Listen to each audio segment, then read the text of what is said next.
Welcome to the Trader, a Traitors podcast. My name's Matthew, and I'm a writer working in TV development, and I am a handy faithful.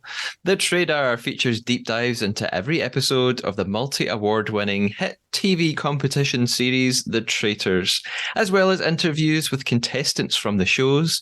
And this is season 3 of the podcast, dedicated to The Traitors Australia.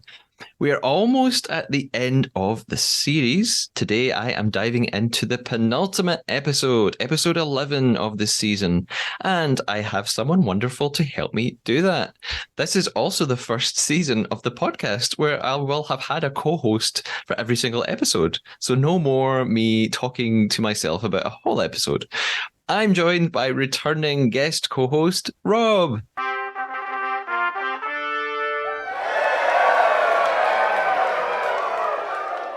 Rob is a chiropractor working in Yorkshire, and besides that, you'll find him in the kitchen cooking or baking, playing video games, or walking his 2 dogs. Rob is a huge American Big Brother fan and has watched every season. Rob, how you going? I'm going good, thank you. How are you? I'm doing well, thanks. I feel I have to now. I can't say how you doing anymore. I have to say how you going in a bad Australian accent. I can't do an Australian accent, so I will not be joining in. I'm sorry. Whilst I remember, I just mentioned American Big Brother, and a question came up in a recent episode, and I thought Rob is the person to ask. Do they also have a rule in American Big Brother that you can't discuss nominations? No, and I heard this, and I was like, obviously you being very complimentary, both of you, and I was sitting there cringing, bright red, got really embarrassed, but I was like, I've got to remember to answer that question. No, it's the complete opposite. No, you are supposed to talk about who you're going to vote for. So there is one person, the whole household in UK Big Brother votes for who they want, and then the most tallied up votes, those 2 people go up. Whereas in America, one person wins a competition, like in the Traitors, they'll win a competition on their own to become the head of household. And then they pick 2 people on their own, but then you discuss with everybody else in the house how you're going to vote. So it's all about gameplay. It's all about social gaming. You need good alliances with people that will trust you, people you can trust. I mean, they always stab you in the back in the end, like any other game show like this. But yeah, it's the complete opposite. In the UK Big Brother, you get kicked out for talking about who you're going to nominate. But in the American one, it's 100% what the game is all about. Yeah, okay. That's very interesting. Has it always been that way from the very beginning of American Big Brother? Yes, always been that way. It was very, very strict in the first few series where the person wins head of house, they nominate 2 people, and then one of those 2 people will definitely be going home. Whereas as it's been going for like 20 odd, I think it's 20 odd series now, nearly 20 series anyway, the rules have changed and you can win immunity, like in the Traitors or the Shield. You can play a competition and win and take yourself off of, or take a friend of yours off of nominations, off of the block, they call it. And then that person has to be replaced. So you can backdoor people, you can put them up without them knowing they're going to be up and then all vote them out. So it's a way of getting a really strong competitor out without them being able to take themselves off of it. So it's all strategy. That's why I really like it. But that didn't come until a bit later on. But at the very first, it was all social game. The first few series were amazing to watch. They look a little dated now, but they you can see people talk themselves out anything. Yeah. Well, speaking of backstabbing and strategy and betrayal, we are going to try to betray one another because we're going to play our game, the Trader Traitor. We're kind of at a draw right now because last time we both deceived one another without being caught. So let's see how it goes today. Here are the rules for listeners. Our mission throughout the episode from here on in is to tell a lie to one another. The lie has to be a fabrication or a made-up fact, big or small, about the traitors, about ourselves, or about anything else. For example, last time we played, I told you a fake story about interviewing Faithful Matt, and I claimed he said production had made him give a speech at the breakfast table. However, your lie can't be a fake opinion. So I wouldn't have been allowed to lie and say, I think Matt shouldn't have made a speech at breakfast, when actually my real opinion was that his speech was rousing and emotional. At the end of the episode, we each have to put our traitor hunting skills to the test and decide what we thought the other person's lie was. Are you in the mood to try and beat me again, Rob? I am, but Well, I will say not now. beat me again. Draw with me again. Draw. I'm happy to draw. I'm very happy to draw. But I never ever seem to get it right when I'm listening. So we'll see. So I've got less chance now trying to concentrate on this as well. But we'll see. We'll see. We'll give it a go, and our game begins now, which means we are ready to start discussing episode 11 of the Traitors Australia.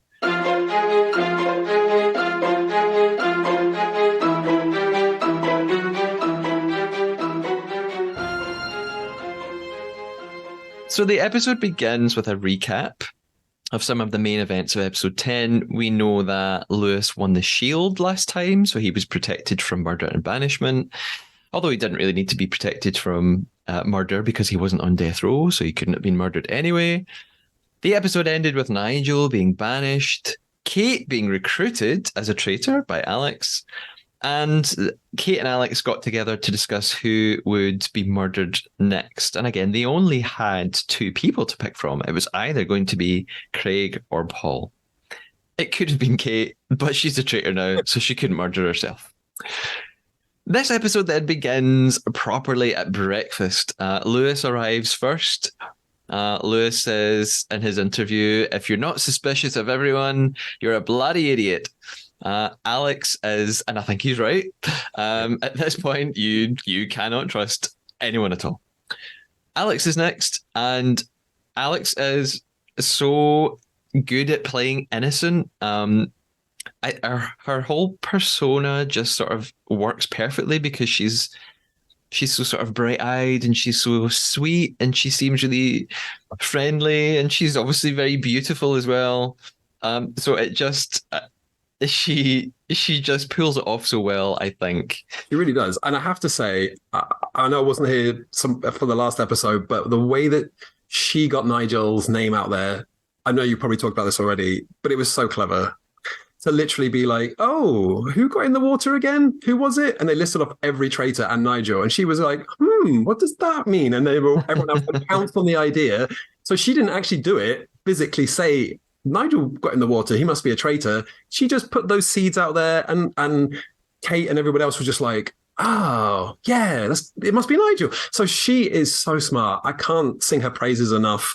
She is a secret smiling assassin. She sits back, watches, drops little nuggets out when she needs to, and it feels like no one even bats an eye at her when she does it. And as you've said, her ability to stay calm and just carry on as normal. I think that is a bit of a bonus of having been faithful to start with.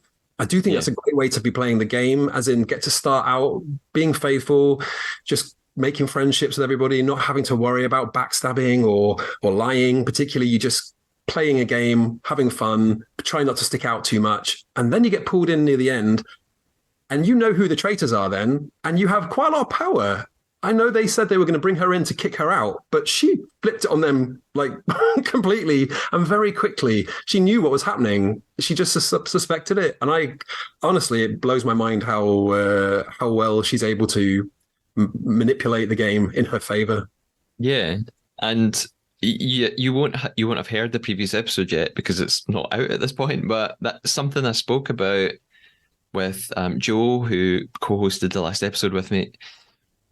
Nigel and Marielle sort of seemed to have this idea that Alex would be a good choice for a recruit because they could just use her as cannon fodder and then get rid of her really quickly. But I think that makes no sense, or I think that would have been a really difficult task because no one seems to be suspicious of Alex at any point. So they would have had to turn everybody against her from nowhere. So yes, it's not I hadn't thought about that myself. Now you said that, when they did it, I was like, "Oh no, not Alex! Like, don't pull her in and then just kick her straight out." But really, you're 100% right. No one was looking at her. No one suspected her. So for two people to suddenly be like, "It must be her," it wouldn't go down that well, I don't think. So. Yeah. No, that's very smart. Well done. I'm impressed. Thanks. Teresa arrives next at breakfast. Saint Teresa, as you anointed her. Yes. She says, "Holy shit, I'm down to the final five." And she also points out that if she says, if I was a traitor, I'd kill Kate.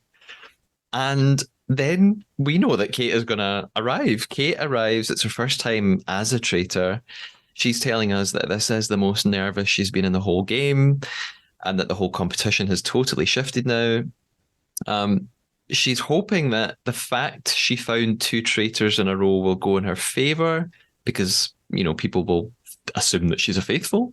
It didn't do too well for Marielle. I'll just put that out there right now. That's very true. You're right. Lewis and Teresa are so surprised when Kate walks in. Then they really thought that she would be the one who was murdered. She was on death row. And they then start discussing the mind games of the traitors and who's bluffing and who's double bluffing. And it's all very complicated. They're really just trying to get to the bottom of what is the traitors' strategy here? Who are they and what are they doing? Do you think that Kate, when she came down, was acting very oddly? Like, I don't think I paid a lot of attention to how she acted through. She was always very confident, very like assertive and sure of herself. But now she's a traitor, and she even mentions this later a bit, finding it difficult, but she just seems so guilty. From the first minute she starts talking or moving around, just her actions, everything, I'm just like, how are they not all looking at her going, why is she? This seems very odd. Especially as they're looking at her thinking, why are you not been murdered? I'd have thought they've been paying so much attention to her, and she looks so guilty. Yeah, I did think that she looked not necessarily guilty, but more worried and anxious than she normally does. Yeah, and I'll probably talk a little bit more about that later as well. But I think she probably got away with it because she had been on death row, and therefore she could kind of just blame it on that. And again, like Teresa and Lewis thought, probably everybody thought she was going to get murdered. So she's able to play her anxiousness off on that, like, oh god, oh yeah, I also thought I was going to get murdered. I can't believe I was on death row and I made it. What's going on? So I guess that was her excuse for behaving like that. I think how she got away with it actually was part of Teresa's ultimate downfall. Is that Teresa talks a lot, and I love it. I'm here for it. She can speak as long as she wants to, in my opinion.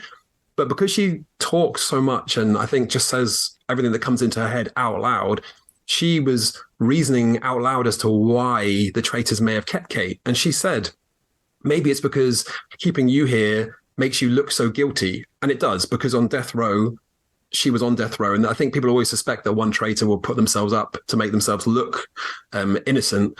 And then Teresa said out loud, like, well, maybe it's making everyone confused, and Kate kind of grabbed that and was like, yes, I think that's it. That must be what it is. And this happened a few times this episode where I kind of was like, shh, Teresa, shh, please stop talking. Because it just, I think, ended up being a slight issue for her, we shall say. Yeah.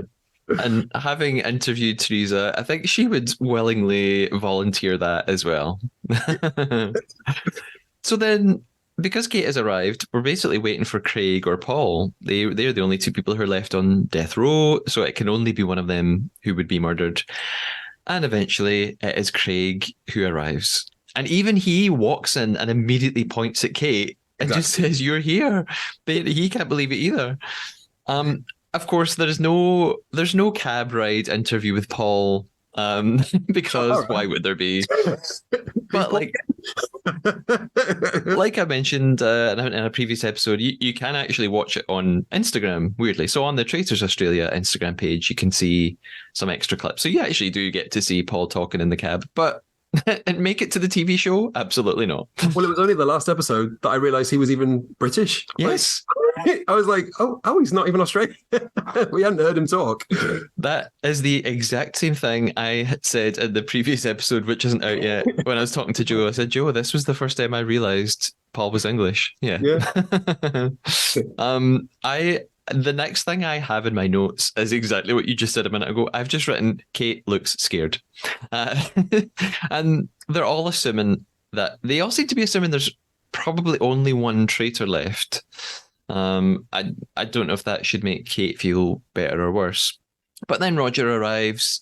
He does his little funny bit of pretending to shout down the table because there are so few of them and they're sitting so far away. And he tells them a little bit about the mission. He gives them some clues, as he likes to do. He tells them it's got something to do with combinations, and he makes some sort of reference to needing your sense of smell. Then we move right on. We're in the cars. We're heading off to the Silver Challenge. Teresa, Kate, and Alex are in one of the cars together. And this is where I noticed even more so than breakfast how uncomfortable Kate looked. Teresa's doing what she does and is kind of just talking and talking and talking. And Kate seems to be, from looking at Kate, I get the impression she's analysing everything Teresa's saying and just thinking, what would a faithful do? How would a faithful react? What should I say if I'm a but as a result, she's saying nothing. She's just not talking. One of her clips, she even says like, "Who am I? I'm trying to remember. Who am I?" And I thought, oh God, it really is getting to her. She's really getting sucked in by this whole, I'm now a traitor. I'm not a faithful. I can't remember what I'm actually like as a human being. I have to try and remind myself. Yeah. And what Teresa's really talking about is Lewis. She wants to go for Lewis. She thinks that he really dodged the bullet yesterday when he won the shield.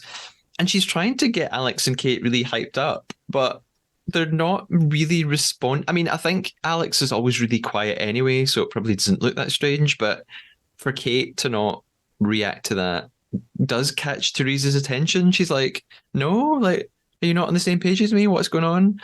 And she asks, well, are you thinking of someone else other than Lewis? Kate just says she's still considering everyone. And Teresa goes, but we have to send a traitor home tonight. And then she says Kate would be a great traitor. And Kate goes, but I wouldn't have got rid of all the other traitors. And then I think maybe this is what you referenced earlier. Teresa goes, but that would have been really smart. So Kate's just struggling. She said, there's a little cut to an interview with Kate, and she says that she's got no allegiance to Alex, even though Alex just recruited her. And already she's thinking, should she be planning some way to oust Alex? So she's got all of this going on at the same time. She's trying to make sense of everything. I hate to bring it back to Teresa. No, that's fine. But I feel like this is the moment where she should have been a bit quieter and not been so talk about things, obviously, but it was so obvious that neither of them were interested in what she had to say. Like, it was so, maybe you're right, Alex doesn't talk a lot anyway, so that didn't see, but Kate is usually very keen to talk. They had obviously worked together to get Marielle out. They had a bad relationship to start with, and then they had a very good relationship. I feel like that for them took each other off each other's radar a little bit. So, but to be getting blanked by them both, it just seemed a little bit of a red flag. Please stop talking. Please rein it in a little bit. And I know you've talked about this a little bit as well, but the whole fact that they have to drive themselves the challenges. And I mean, I can't imagine having to have these in-depth conversations about tactics and voting while trying to concentrate on the road and where you're going. I mean, have they got a sat nav on? There's never any like turn left here. Like, it's just they just seem to be driving, and I fear for their safety a little bit. But maybe next series they'll have drivers to take them to the next locations. However, I have watched some series like the Dutch series and the Norwegian series, and they drive themselves as well, and far more recklessly. It's where sometimes they're not even looking at the road and for ages, and I'm kind of thinking, I know the roads in Europe are often very straight, but this is crazy. Please look forward. This is something that I spoke to Kate about already very briefly. And Dirk in his interview asked him about why there are no drivers. I think, I assume that there's somebody else driving in front of them and they just follow, because Kate mentioned something about asking production, how long is this car journey going to be? So there must, and they said, "Oh, it's just 5 minutes," so they must just follow a car that takes them to the right Okay. place. But yeah, maybe the next series, because it's got celebrities in it, maybe the celebrities will be like, "I'm not driving myself. How ridiculous!" Well, the Dutch one and the Norwegian one are celebrities as well. So in their Oh, well, in their own rights, in their own yeah, countries, yeah. obviously. So no, they don't get any silver Okay, spoons. okay. Well, the silver. Oh, nice segue to the silver There challenge. you go. In fact, the first thing I've written is how far do they drive to get to these missions? Because they arrive at this giant like elevated walkway obstacle course thing up in the air. And I sort of it's good location scouting because I think how are all these things so close to this hotel? This is pretty convenient. Uh, Roger tells them. Roger just reads them to filth. He tells them that they look like a D grade mixed basketball team. Yes, that's right. Bit harsh, All is Roger. forgiven, Roger. That one read was the saving grace. Everything's forgiven. And suddenly his clues from breakfast start to make sense.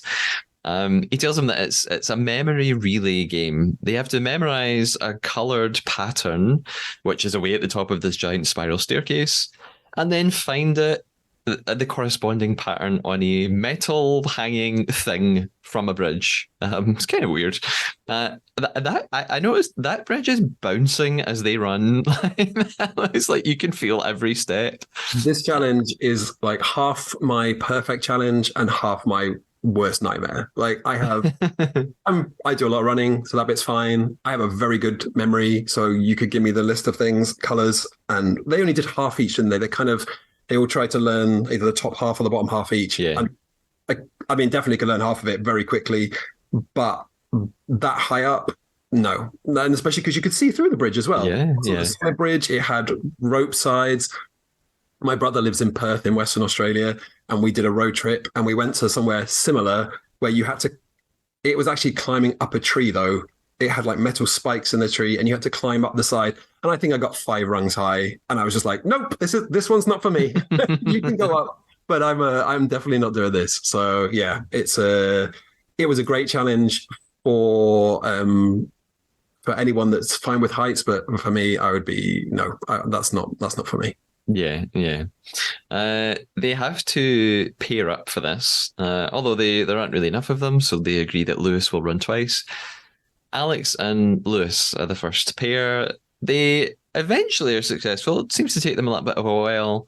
They find the right pattern. They run back to the safe where they have to put a code in. They get their 2 silver bars. By the way, their code was 1987. And that's my birth year, so I was very excited when I saw that. Teresa and Kate I don't remember any of the other codes, just that one. Teresa and Kate are a pair. They're also successful. They get 2 more bars.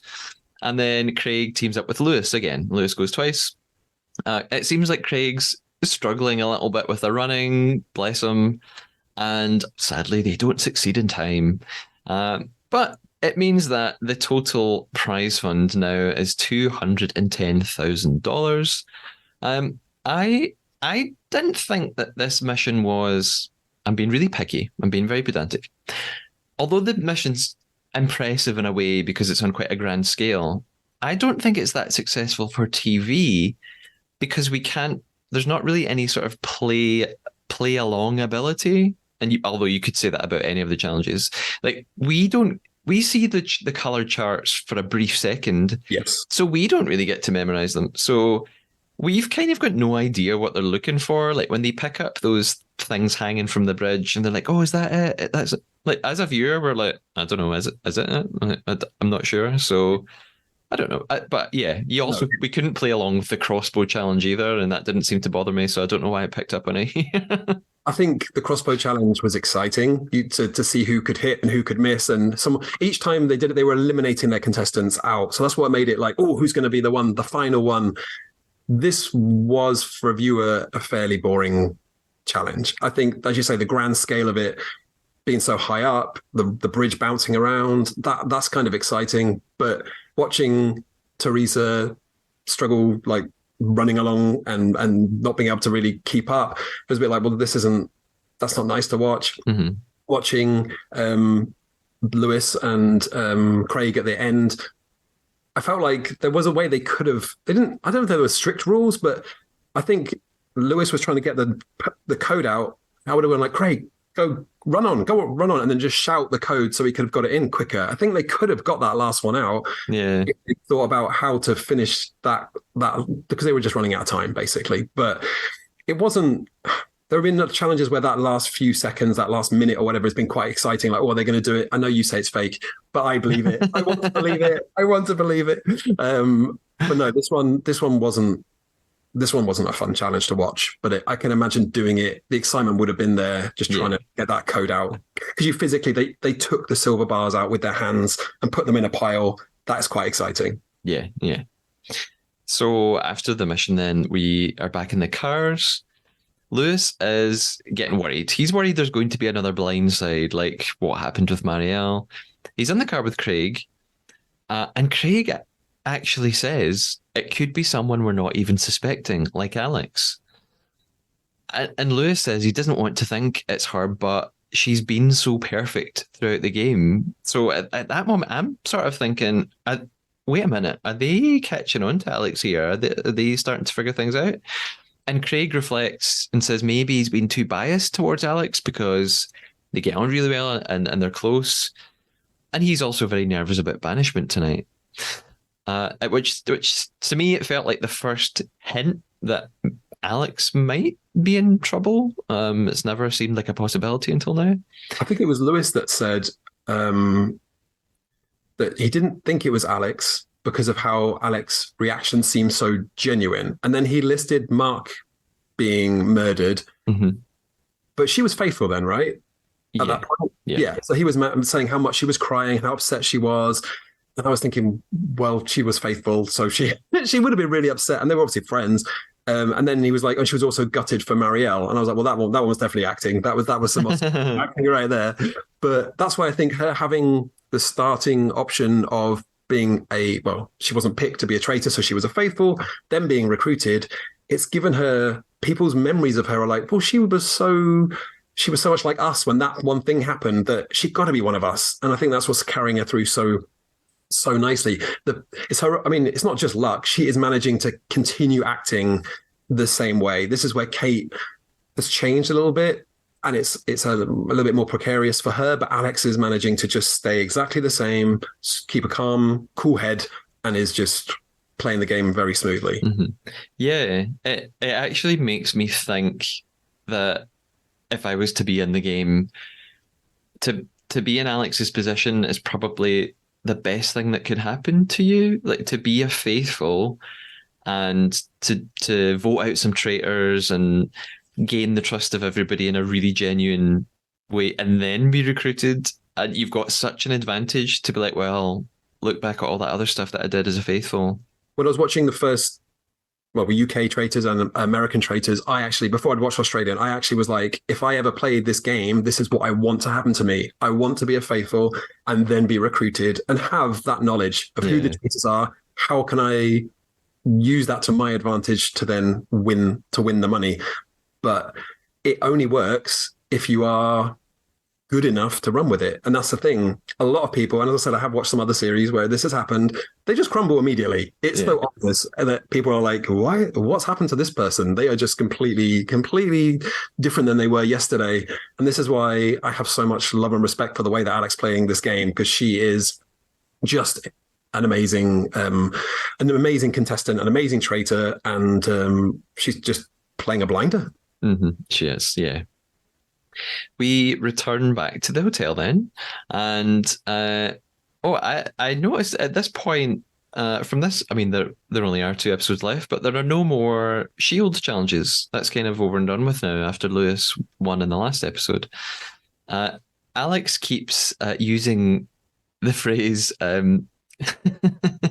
She keeps using the phrase "sole traitor," as in like a single traitor, and because of her Australian accent, I think she's saying sole trader, like a person who has a business on their own, because she says like sole trader.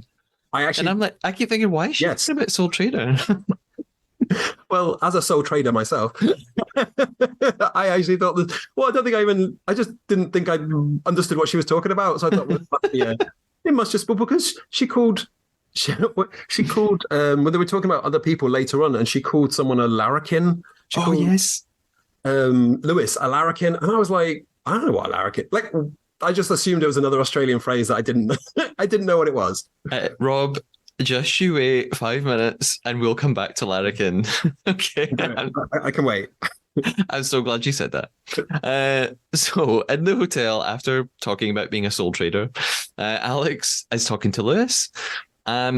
Something I've noticed that I think makes her a very good liar is she's very, very good at maintaining eye contact when she's talking to people.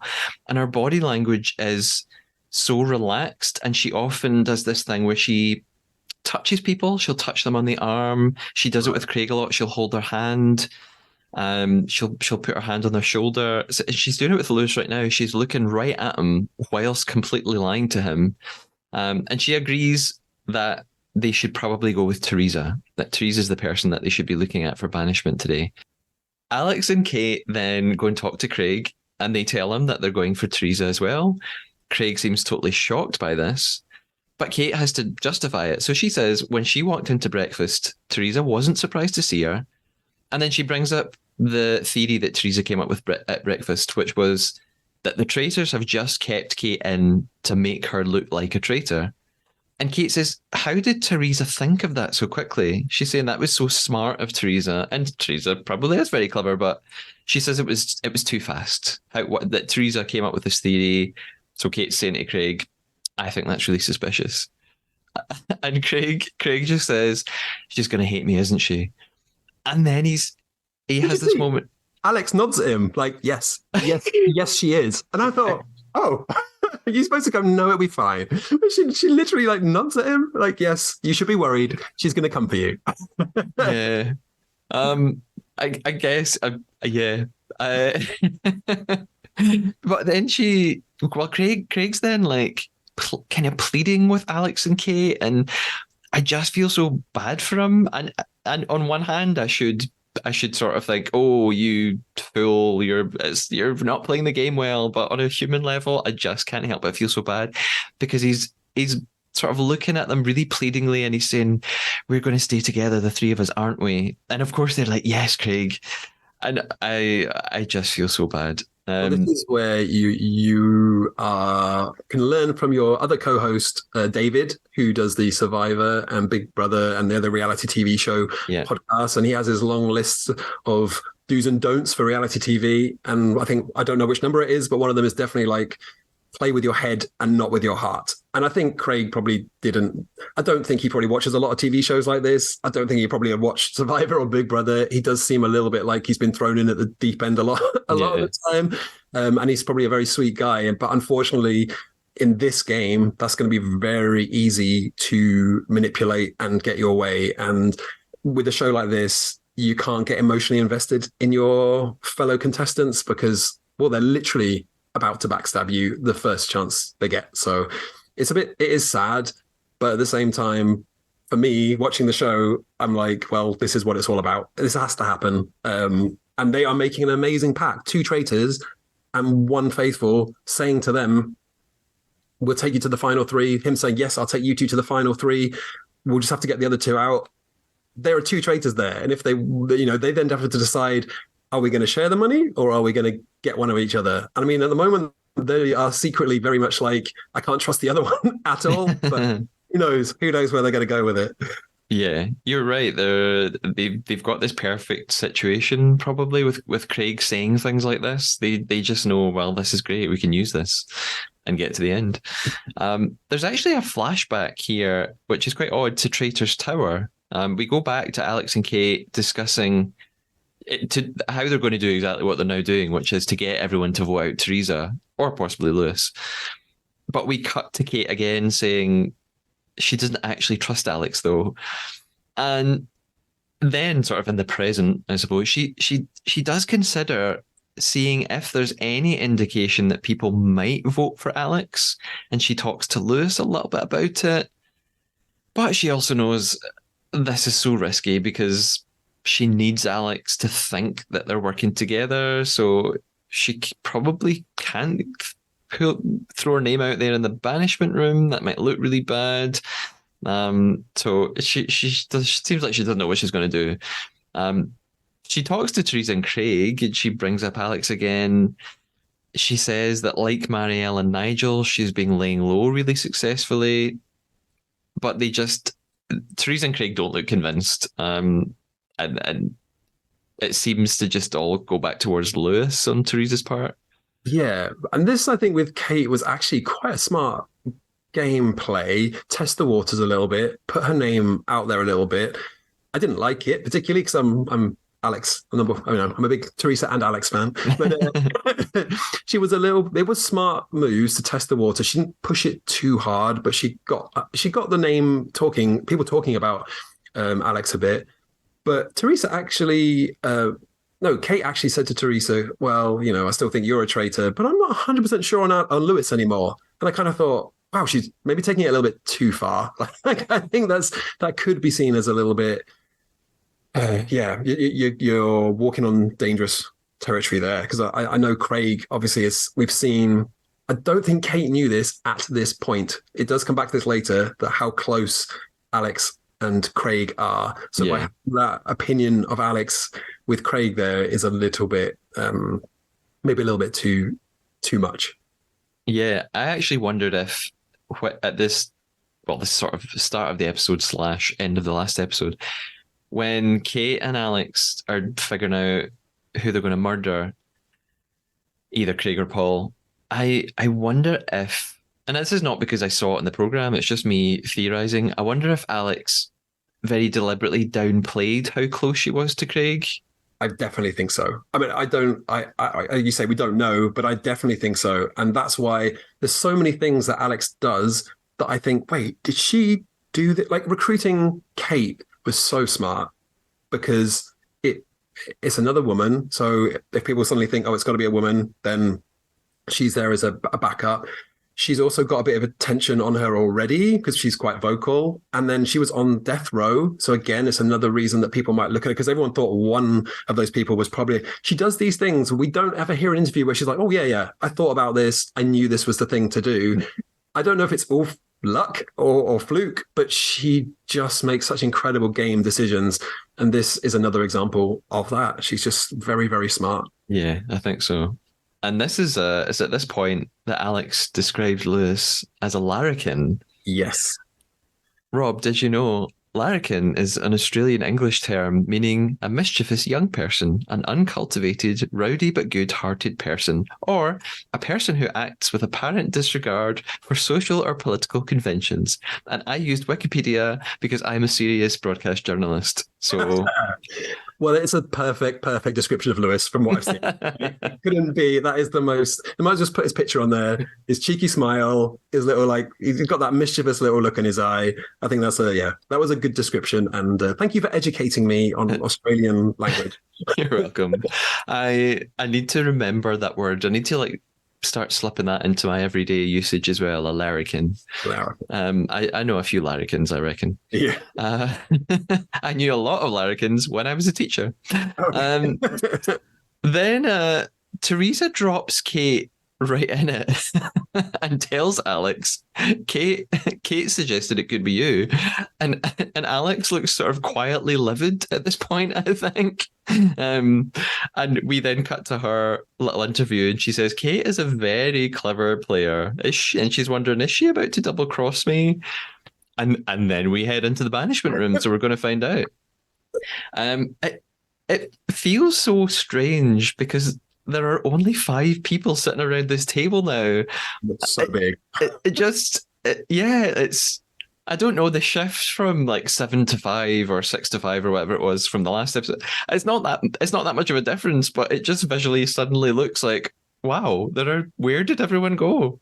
The one thing I've noticed, which I think is a really good thing, is on other TV shows, I don't remember what they did on the UK one, but when people were getting eliminated, I feel like they stuck in their same seats no matter what. They didn't spread the seats out. But sometimes it does things like have 5 people on one side and 1 person on their own opposite them. And that always makes that person stand out because everyone's looking at that one, but five people looking at one, it makes them look so guilty, I suppose, just sitting there on their own. And Yeah.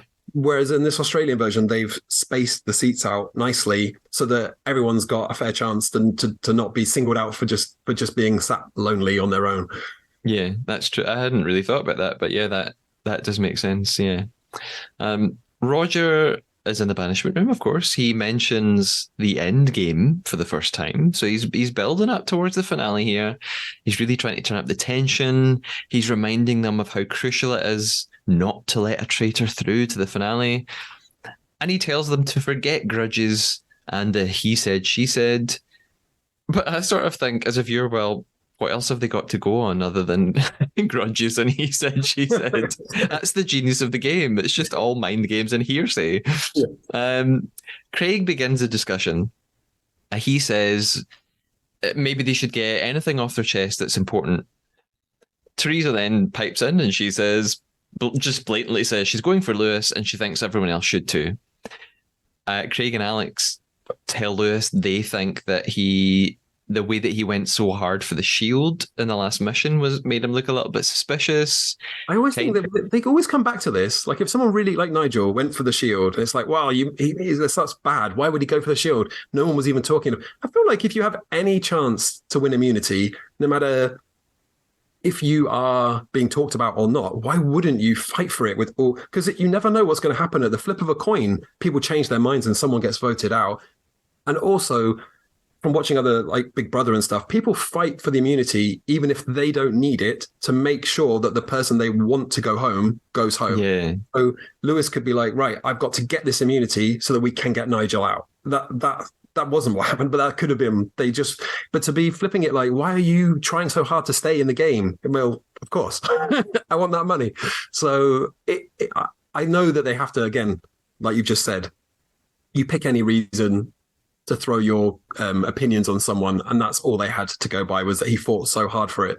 But I do think he needed it because people were talking about him. And in fact, Teresa, when she was talking to people about voting, she was like, well, 2 days ago, we wanted to vote for Lewis, but here he still sits now. Why is he not gone? Why are we flipping our votes all the time? So he did need it actually, but they obviously don't like it when you try too hard. It's like being at school. You can't do well. You get. Yeah. I agree with you that it's. I don't think it's a very fair reason to attack Lewis. Like you tried. Yeah. Why wouldn't he? Exactly. Why wouldn't he try and win the shield? Why wouldn't they? They all wanted to win it. So yeah, exactly. There's something really interesting here because Craig points something out. Craig points out it was weird that Nigel was writing down Lewis's name but not Marielle's, and they obviously know Nigel was a traitor. I just think this is a really important point because probably one of the best pieces of information that players can use in this whole game is to look at how people voted. Because, yeah, there's so much that's not really evidence at all, and it's just rumor and gossip and hearsay and trying to pick up on people's behavior and body language. None of that's particularly sort of tangible, though. But once you find a traitor, you looking back at who they voted for every time probably, I think, is one of the most helpful things that you can do. I think it can be very helpful.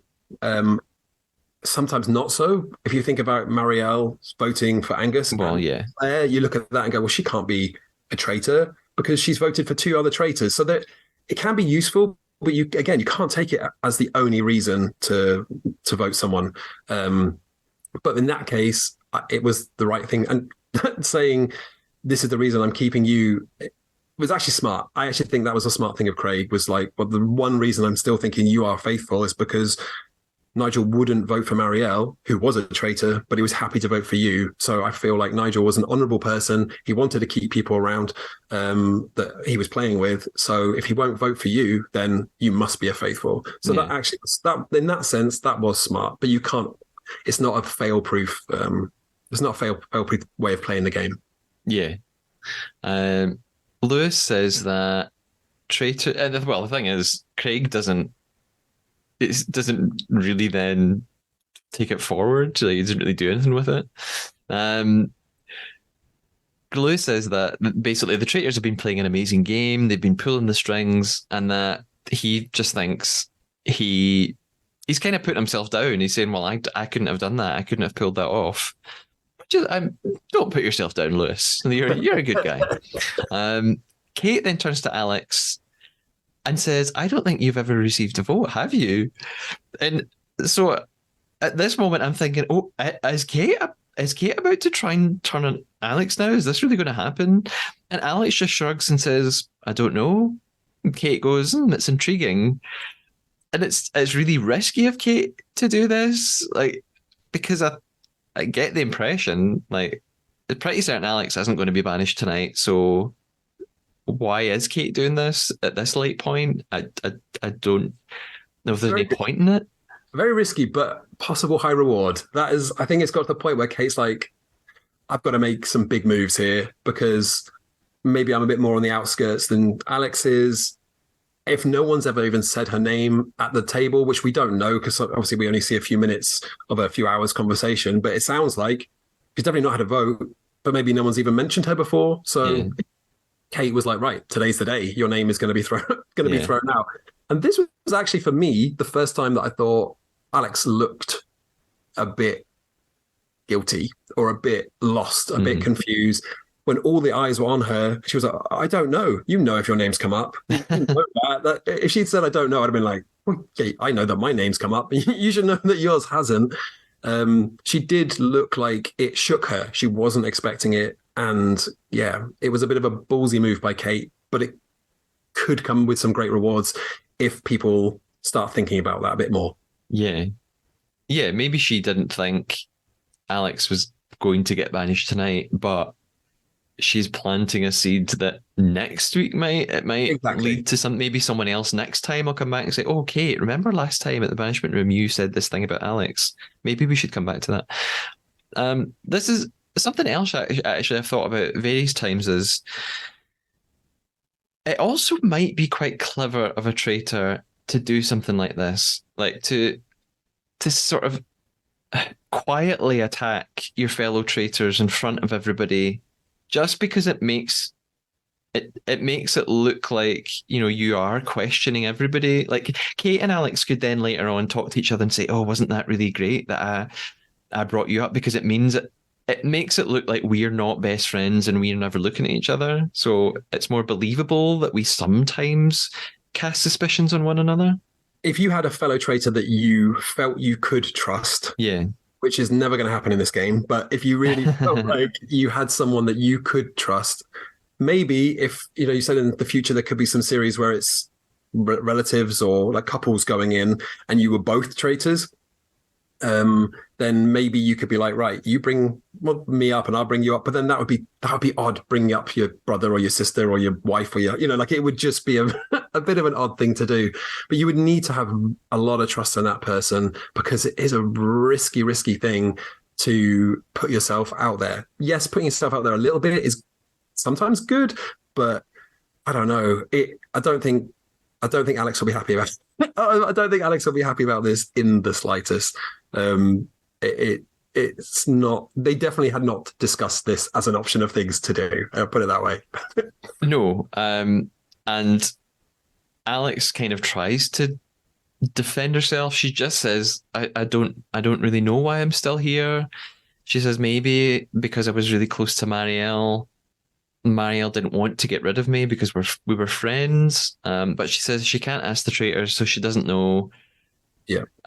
I think she does an okay job of just very quietly deflecting it. She just sort of shuts down that conversation. She's just like, "Well, I don't know, so I don't know what you want me to say." So there's no point in anyone pursuing it.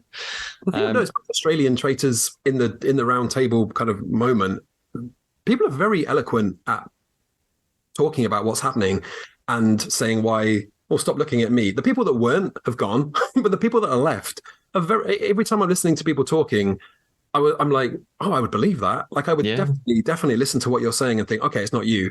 But you can only do that so many times before you have to pick somebody. But I'm actually really impressed by the way they can deflect accusations without having to really go in on somebody else. Normally it's Yeah. like, oh, you think it's me? Well, I think it's you. They just pass the buck along. Whereas this, they're like, well, you think it's me? Well, maybe it's because I had a good relationship with a traitor. She trusted me, so she knew I wouldn't want to vote for her. That's what's kept me here. So I don't know. I can't ask. I can't ask her. She's not here anymore. Smart, clever. It just finishes the conversation. There's nowhere to go with it.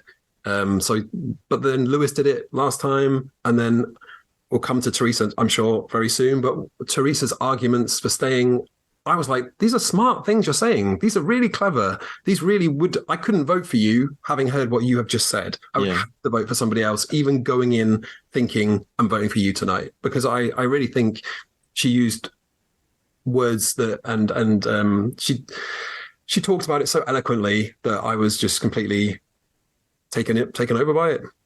Yeah, I agree. I wonder if it's because they have so much time on their own. From speaking to various contestants, they spend so much time in their hotel rooms.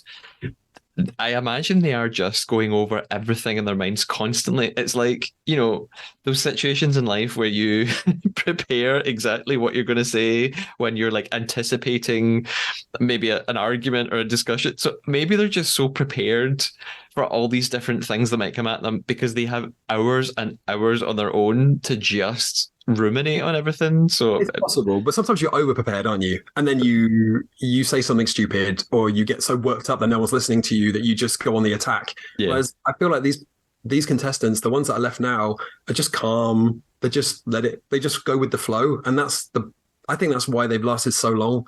They've not really had an outburst. They've not shouted. They've not done anything too wild. It's just been nice, calm discussions. And here is why I'm not a traitor. Talk about somebody else now. This is very clever, very clever. Yeah. Teresa turns her attention to Kate right after this, and she says, I'm very surprised the traitors haven't taken you out yet. And Kate then retaliates by saying what she said earlier. She's in the car when she was talking to, or wherever she was talking. The car, the hotel, who knows? She was talking to Craig, I think. And she says, Teresa, you didn't look surprised when I arrived at breakfast. And Craig also then kind of chimes in and he says, Teresa, you didn't vote for Nigel when he was banished. And we'd all discussed that was the plan. It all starts to sort of get just quite sort of theoretical and really complex here. There's so many different paths and lines and arguments and memories all intersecting. She explained it well, though, I thought. She said that Nigel told her everyone was coming for her. Yeah. And of course, she didn't know that Nigel was a traitor. She thought he was a faithful. You hear that someone's coming for you, you're going to go for them. So she was like, we had a bit of a pact to try and get through this stage was to get rid of Lewis. Yeah. And I know that might seem like, oh, you've got a pact with someone and that person was a traitor, but that's hindsight. With no one can make a pact with someone with knowing 100% what they are. But I thought she explained that quite well. But this is where I think they were like, we have to vote for Teresa. Like, we have to get someone out. We're just voting for Teresa. Yeah. And Teresa also brings up this really important fact that she says, well, wait a minute. Why aren't we looking at Lewis still? She says, last banishment, we were all going to go for him. And then he got the shield, so we couldn't. She's like, what the hell happened? Like, why are we now not caring about Lewis anymore? And at that point, it's kind of too late to do much else because it's time to vote. She did. I just want to. This is her final words before voting, which I thought this is what would make me be like, right, I can't vote for her. She said, like, what is it that I've done? She's like, it's nothing I have done. It's everything someone else has said. So it's like what Nigel has said, what someone else has said. She's physically done nothing. It's just you can't be held responsible for everybody else's actions. And then she said, if you haven't seen it, then it didn't happen, which I kind of was like, I know that can't be 100% true in a game where you're never going to be around everyone all the time. But at the same point, she is right. If you're just being fed information in this game, you don't know what is truthful and what is a lie, like in this podcast right now. So you've just got to use the information you've got in front of you and what you have physically seen. If you don't feel like she's really acting like a traitor, what you consider a traitor would act like, then you've got to vote a different way. And that's where I've been like, scrubbing out Teresa's name and writing Lewis on it. I probably wouldn't have selected Alex or Kate, but I would have voted Lewis instead. Yeah, I actually did feel really bad for Teresa at that point because I thought she's speaking quite passionately, but she's speaking to a room where 50% of everybody who's not her is a traitor. Mhm. So I thought, oh, I feel so bad because Kate and Alex are going to vote for her no matter what she says. So it's kind of gutting that she's trying to give it her all and it's pretty pointless. Yeah. And so it's Teresa votes for Lewis and everybody else votes for Teresa. So she stands up beside Roger. She says, "This was an absolute mind boggle. I take awesome memories, friends. I'm taking Roger." Did you get upset by that? Were you like, no? I was a little bit envious, yeah. You can't take that. Yeah. She says, "Good luck in finding the traitors because I'm faithful." And that one must hurt. Yes. Teresa then says to Roger, "Want to come with me?" And he does, and it's just such a brilliant moment. You will hear Teresa's interview with me, and she talks a little bit more about that moment. So she had some really funny stuff to tell me. Awesome. So off she goes. Alex is crying, as she's so good at doing, and Kate. I think Kate's kind of like looks like she's crying as well, and Kate says sorry, Kate, for me, this point, if people were looking actively, this for me, if I was there paying attention, Kate was literally like, she was the scream painting, like hands on her, mouth wide open. And I kind of was like, this is not a normal reaction. Like this, it just looked so obviously, I've got to look sad, I've got to look shocked, but it was a real hands on the face, mouth open. And then Alex is crying hard. Yeah. And Kate, to me, was very obviously fake crying. It was like, why does she act like a traitor if she wasn't one? And I was like, you got to act a bit better if you are a traitor, or you're going to get found out. Yeah. She's so new to being the traitor. It's going to be so hard for her. This will be the first real time that she's had to go through these emotions and fake them. But it just looked forced to me. But I'm sure if I was in that situation, I would look equally as forced. Yeah. Yeah. And I think as well, on top of that, it's also the fact that she doesn't normally react in that way. So it's the fact that it's different from her normal reaction, maybe more than anything. But yeah, Kate says she just did a dirk. And like you said, she says, why did she act so much like a traitor? Roger returns, so he didn't really go with Teresa. And he tells them that tonight there will be no murder. Craig turns to Alex and he says, we just got played. And she does this really clever thing, I think psychologically, where she repeats his words back to him. Yes. So he says, we just got played. And she just looks at him and goes, we just got played. Yes. I thought that's probably very psychologically a good way of like bonding yourself with somebody, to like repeat their words back to them. And then they hug again. She's doing this sort of physical contact thing that she's so good at. And Kate notices it. And this is when she realizes they are much closer than she thought, and that she probably should have murdered Craig and not Paul. But it's too late. It's too late. We get a little sort of moment that we don't normally get. Normally we sort of go straight to Traitor's Tower, but there's a sort of post-banishment come down. Craig is pissed off big time. Alex is still crying. I did wonder here if maybe it's a bit too much, like maybe she should stop now. But the atmosphere is just very subdued, very somber. It's very uncomfortable. I mean, Craig says out loud that he's angry at everyone for playing him. Like, I'm angry that people are playing me. And I'm like, you're in a game. People play in the game. That's what was really odd to me. And also, was there a moment in the episode tonight where Roger explained to them that if a traitor is left, they take the money? And everyone looked so shocked and confused. And I thought, have that not been explained to you before? I I can't remember if he mentioned it, but it's really interesting you say that because he's definitely they know the rules. I'm sure. They've in the very first episode, I'm sure Roger has a moment in the banishment where he explains Well, I went back everything. and watched the first episode, and he didn't explain that. Oh, That's why I was confused because there okay. was a moment in this episode where Roger was like, well done, you're the final four, no one's getting murdered.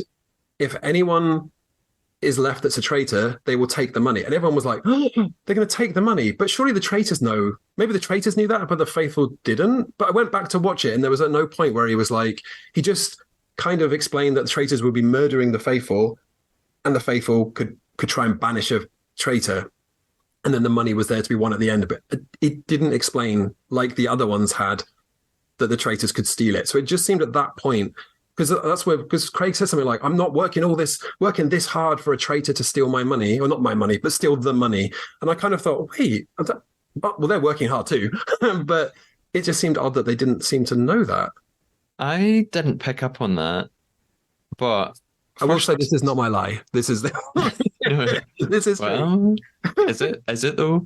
It makes me wonder though would the viewers then if Roger never says this, how do the viewers know how the game's going to work? He may have said it later on. I didn't rewatch the whole series to find, but I just went back to watch that first bit of the table where they explain, and that's where I was just a bit confused. Well, very, very interestingly, I if you listen to my interview with Kate says something very connected to this, actually. So I won't spoil it now, but I'll let you'll hear Kate's interview at some point. And Okay. she actually does mention something about this, and I don't want to spoil it, so I'll say no more than that. So I wonder if, like, maybe in the Traitor's Handbook, they had an idea that they could win money or could win something at the end, but the faithful didn't know that it would be their money that they'd won. Maybe the traitors didn't know it'd be their money. But yeah, I'll be curious to listen to that interview now then and see what you mean. But they looked so shocked that I thought, this is odd. You should know this. You've basically got to the final. You should know what's happening in this game. Yeah. Yes, very strange. So we return to Traitor's Tower for the end of the episode. I got the impression that there was a bit of an awkward atmosphere between Alex and Kate, maybe because Kate had sort of brought up Alex's name at the banishment room. They take off their masks and Alex is grinning, but Kate looks really troubled. So there's definitely something is not aligned between them. They're not on the same page, I don't reckon. One of the interviews, Kate, right after when Alex was crying, Kate was like, I'm furious that she is crying this much. And I was like, well, there's no point being angry about it. Very angry about it. I think it's because she so convincingly was crying. I think she probably was upset. I think you like people, you don't really want to see them go, but you have to see them go. So she probably was, they were half real tears and half like, here I am in the game. Yeah. Now. But Kate actually said, I'm furious with her. And then when she gets back to Traitors Tower, that is what it looks like. She looks furious, but really, I feel like it should be the other way around. Alex should be mad because Kate brought her name up. Yeah. But I mean, it could be editing. Alex pops her mask off, big smile. Here we are. Haven't we done well? Kate's there like, I literally want to stab you in the back. For real. Not just in the game. So yeah, it was a weird, awkward moment for the end of the episode. It was, and it essentially ends there because there's no murder tonight. Therefore, there is nothing for them to discuss, and so the episode ends.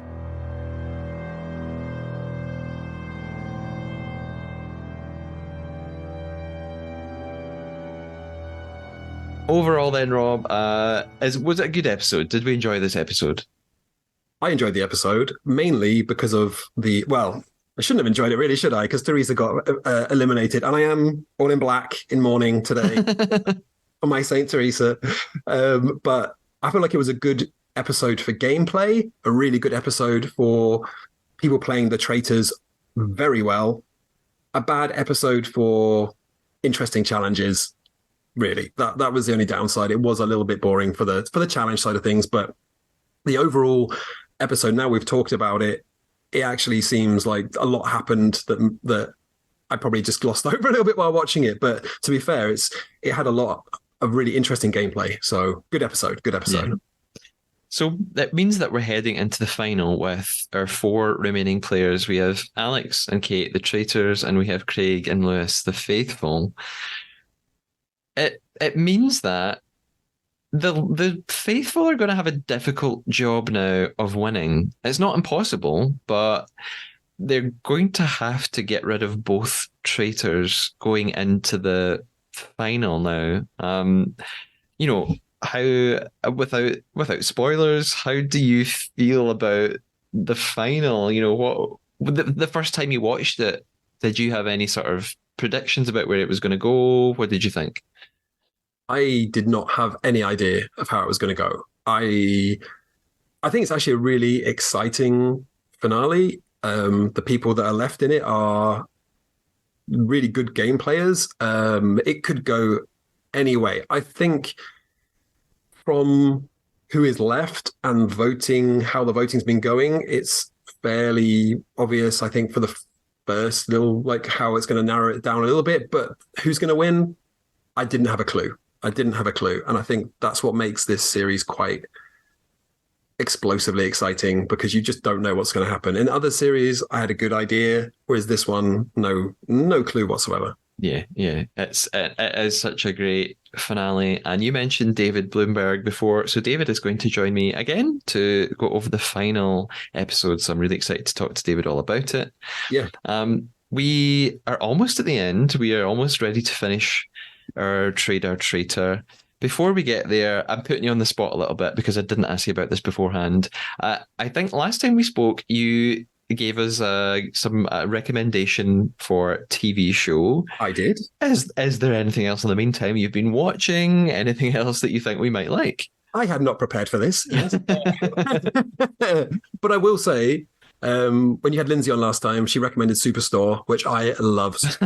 Honestly, I think that's probably been watched the most on my Netflix account, just on repeat. I just have it on in the background because I just love it. I just think it's so good. Okay, yes, I'm a bit of a podcast. I love podcasts. This is how I ended up here. And if you want some, I listen to quite a lot of podcasts. Yes, true crime, you get that everywhere, but there's some good ones about liars, which obviously is great for this podcast. One I've just finished listening to is called Scamander, as in scam and Amanda come together. Okay. Excellent. Very, very good. Loved it. Really, really interesting. And then I believe one I will listen to earlier in the year or last year, which is incredible, is called Sweet Bobby. I think it's called Sweet Bobby. It's definitely got Bobby in the name because that's my name, so I remember. I'm pretty sure it's called Sweet Bobby, and that one is wild. Like, it is quite the story. I don't want to ruin it in any way, but if you like stories about con men, con women, like, it is very, very good. Very, very good. Okay. I will. These are real people's lives, so it's not. It's probably not supposed to be as entertaining as they are. It's very, very good. Very, very good. Yeah, I'm going to track those down, and I'll put links to them in the notes for the episode. I definitely want to check those out. So, Rob, we have been trying to betray one another. We've been playing the Traitor. Ooh. Ah. I did lie to you at some point during this discussion, and I think you lied to me as well. Did you lie to me? Me? Yeah. Yes, I did. Okay. I'm pretty confident this time. I am pretty confident I know your lie. You probably do know my lie because I don't feel that confident about it. Maybe I don't. I was very confident when you said it, and now I'm thinking, well, maybe I'm wrong. Okay. I'm right. You tell me what you think it is then, and then I'll get to yours. Maybe I don't know if I got this wrong now. I should have just kept my mouth. I should have kept my mouth. Well, this episode, I wrote everything down. Like, I literally wrote everything down because I thought he's going to get me again. And I don't. Did you say that the code was your year of birth and it wasn't? I did say the code was my year of birth, and it wasn't my year of birth. Yeah. You Yes. caught me. Oh, Round of applause. Round of applause. This is the first time I've ever got it right. I'm so annoyed with myself. What gave it away? Is it because I'm so young looking and I couldn't possibly have been born in that year? Yes. Yes. Or was it just because it was a really bad lie? No, obviously with that filter you have on the camera, I was not born in 1987. I'm actually older than that. So I was born in 1984. But I did that is the code. No. The code was 1987. No, I wrote down the code. That's why I was like, I think he's just probably dabbled with that. I don't think that would be an easy thing to lie about. Like you only read out one code, and that's why I was like, if you'd done all three of them, then I might not have thought about it. But because you just said one, I was like, and the reason why, because that's the year I'm born, I'm like, no, that can't be it. I'm actually getting worse at this game, not better as it goes on. This is really bad. Well done. You caught me. Probably because I've done it once before and failed miserably. So I'm now like, I'm gonna find it. I'm gonna find it. As for your lie, Yes. I'm going to tell you my runner-up guess, Okay. and you don't need to tell me if I'm right or not. My runner-up guess that I'm not going to go with is the you mentioned, I think you said you went to Australia with your brother and you did some sort of climbing thing, and I wondered if maybe that was a lie, but I'm not going to go for that. What I'm going to go for is with my first guess, which was earlier than that. You said that you'd watched the Norwegian Traitors, and I think that might be your lie. That is not a lie. That is 100% true. That is 100% true. And your first guess was correct. Was that the lie? Yeah, that was the lie. That was the lie. I'm not great with heights, but I'm not really scared of them. And I have not. Yeah, that was the lie. My brother lives in Australia, but that was the lie. Yes. I should have. You were so close. I know. When I threw in that Norwegian one, I was like, wait, he's not going to believe this. Yeah, and I thought, this is great. This is going to mask my actual lie. But no, I have watched all the Dutch series. I have watched the Norwegian series. I have watched the Belgian series. So yeah, there's a lot of them out there with subtitles. You have to, obviously I don't speak all those languages, but yeah. I think it's the Norwegian series actually, where you said something last time and it was your lie about a contestant accidentally saying, I'm a faithful, but I'm a traitor. Well, that actually does happen in that. One stands there and says something like, I am a traitor. And everyone's like, huh? It's like, oh, I mean faithful. It actually does happen. I think it is in the Norwegian one where that does happen. I totally fabricated that. Maybe I was psychically picking it up from the fabric of the universe. I'm not sure. Maybe you bonded with oh no, I've forgotten her name. The psychic from the Australian one. Oh, Chloe. Chloe. Yes. Chloe. I'm picking up on Chloe's vibes. Yes. I thought when you mentioned you watched Norwegian Traitors, I thought, haha, that's a lie. But then you said something else about it, about there being celebrities on it, and I thought, no, he seems to know it really well. That must be true. And then you referenced it a third time, and then I was like, no, he's talking about it too much. He's going over the top. It is fake. Well, there you go. Just next time. You like triple bluffed me or something. I don't know. Yeah. Anyway, well done. Good job. Thank you. Rob, thank you so much for joining me to talk about episode 11. I hope you've had a nice time. Yes, great time as always. Excellent. I will talk to you very soon. Take care. Bye-bye. Bye. Hello, faithful Trader listeners. It was lovely to have Rob back to talk about episode 11 of the Traitors Australia, and I've put links to the two podcasts he recommended in the episode description that you should be able to see on your player. Up next on the Trader, I have not one but two interview specials. Firstly, you can hear my interview with murdered elusive Paul, where you can find out all about why we see so little of him on the TV show. And I also spoke to Rob's number one Traitors idol, Saint Teresa, all about her experiences on the show, Matt's obsession with her, and her untimely banishment. Those interview specials are available right now. And as always, you can keep up to date with the podcast on Instagram at the Trader Podcast or Twitter at the Trader Pod. In fact, if you check out my post from the 5th of July, you'll see photographic evidence of my serendipitous in-person meeting with a Traitors UK star that I still can't get over. You can also email me at thetradarpodcast@gmail.com if you want to ask me all about how on earth that destined meeting came about. Until next time, stay faithful.